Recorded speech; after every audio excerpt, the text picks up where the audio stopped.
and welcome. This is going to be an astrological compatibility video between Cancer and Taurus, which I've seen a fair amount of astrologers match them up as a good match. And Taurus is the youngest of the earth signs, and Cancer is the youngest of the water signs. So there is a fair amount of there's a fair amount of compatibility there in that you both appreciate each other's immaturity, for lack of a better way to put it, and but at the same time, there's a certain level of that immaturity that can create a lot of conflict and contrast between the two of you. And it also depends on where you are in your journeys of unevolved and evolved energy in both Cancer and Taurus. Now, I will say I've often seen a great love for food between Cancerians and Tauruses. And Tauruses are ruled by Venus and very much love that earthy sensuousness of food. It's kind of an art form in and of itself. And Cancerians rule the fourth house, which I liken to the kitchen, and they rule the house of mother also. So they're you probably find a great amount of enjoyment in the kitchen together.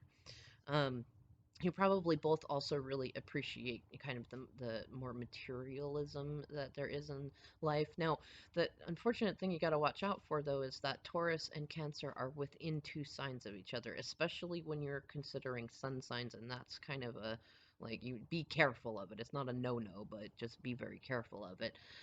Now, I mean, it really depends. So, as a okay, if you have a Taurus who is much more in their evolved energy, then you can provide a Cancerian with the emotional stability that they really crave and need, even if they're unaware of it. That being said, Cancerians, if you find a Taurian who is, they've not really gained the emotional stability that they need, then they're likely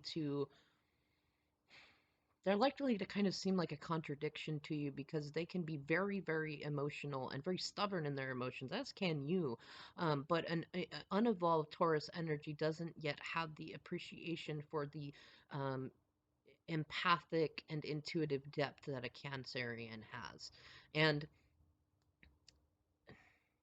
likewise, as a Cancerian, you might so Taurus rules the second house, which is much to do with career and materialism, and so especially early on, in like say a Taurus sun's life, they're much more likely to be focused on money and kind of have this weird dichotomy between like overspending on luxuries, that at least you might consider them luxuries as a Cancerian, and much more dryly focused on that, whereas you're much more focused on the family elements, on on which is interesting because Taurus with other signs would actually take on much more of what you value as a Cancerian. But together you can.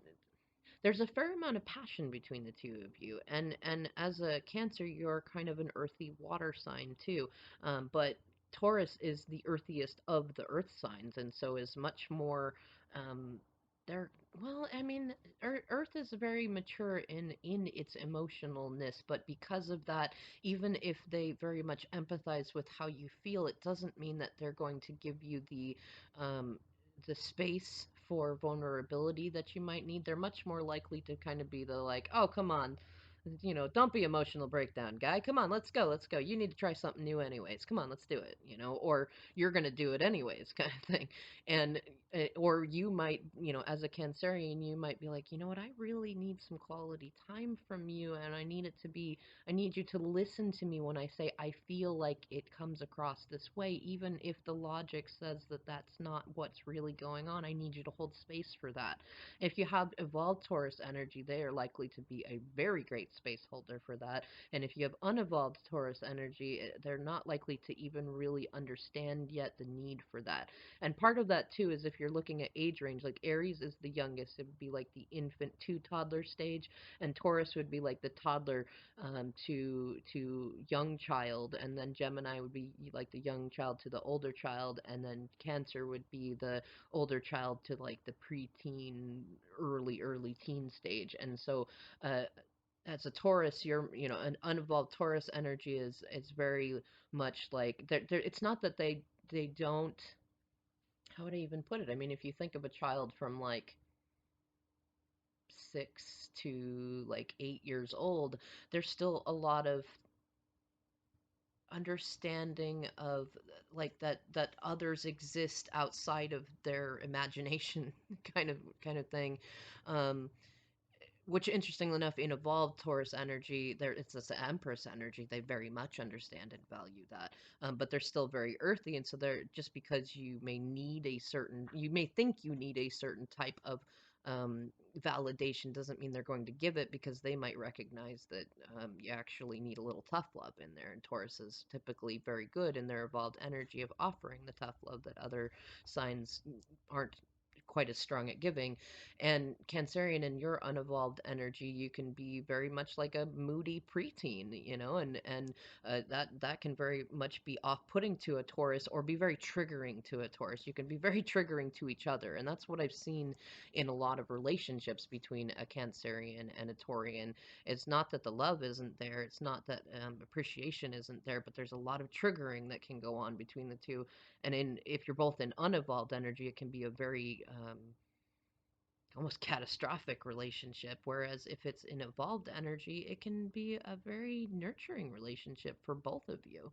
Um, but again, it really depends on what other placements are there, and what your ideologies are. And it's really good in the beginning to make sure that you negotiate, like, what does loyalty mean to you? What level do you need family to be prioritized? Both your own family and family you may make with each other. And both of you have a possessive streak that really you need to negotiate that ahead of time, or there can be a great deal of misunderstandings between the two of it. And I don't know. It's another one of those relationships that really, it just depends on what other elements are there or not there, and where you are on your healing journey and things of that nature. It can be a really, really great relationship, or it can be a really horrible relationship. Anyways, I'm gonna leave it there. Let me know in the comments below if you'd like to share your experiences, or if you have any specific questions. Otherwise, I'll catch you in the next video. Thank you so much for watching.